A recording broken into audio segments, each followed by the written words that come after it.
मनोज धनंजय पाटलांना न्याय देण्यासाठी बसलेलो आहेत. सरकारला थोडीशी सुद्धा लाज वाटत नाही की बाबा ही माणूस गेली 4 दिवस झालं उपाशी आहे. या माणसाबरोबर हजारो शेकडो लोक तिथं उपोषण करत आहेत. साधी शासन वैद्यकीय सुविधा देखील उपलब्ध करू शकत नाही. ही दुर्दैवाची गोष्ट आहे या छत्रपती शिवाजी महाराजांच्या राज्यात. चाललंय तरी काय याचा निषेध म्हणून आम्ही आज मराठा बांधव धाराशिव येथील जिल्हाधिकारी कार्यालयामध्ये स्वतःला बंद खोलीमध्ये कोंडून घेतलेला आहे. जोपर्यंत मनोज धनंजय पाटील यांच्या उपोषणाच्या दखल घेत नाही तोपर्यंत आम्ही इथून हलणार नाही आणि स्वतःच आणि लवकरात लवकर एक नाही स्वतःच्या जीवाचं काय होईल ते आमच्या मनात.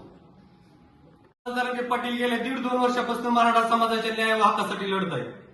आज त्यांचा या 1.5-2 वर्षातला 7वी वेळ उपोषणाची 4था दिवस आहे.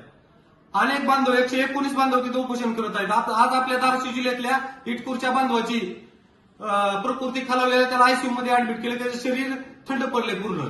शासन काय मराठ्याच्या माणसाची मारायची वाट बघायला का? जर शासन न्याय देणार नसेल तर इथून पुढे जे कायदा व सुव्यवस्थेचा प्रश्न निर्माण होईल त्याला सर्वस्वी सरकार आणि प्रशासन जबाबदार असेल. आज आम्ही मनोजदादाच्या समर्थनात धाराशिव जिल्ह्यातल्या बांधवांनी कलेक्टर ऑफिसच्या कॅबिनमध्ये कोंडून घेतले स्वतःला.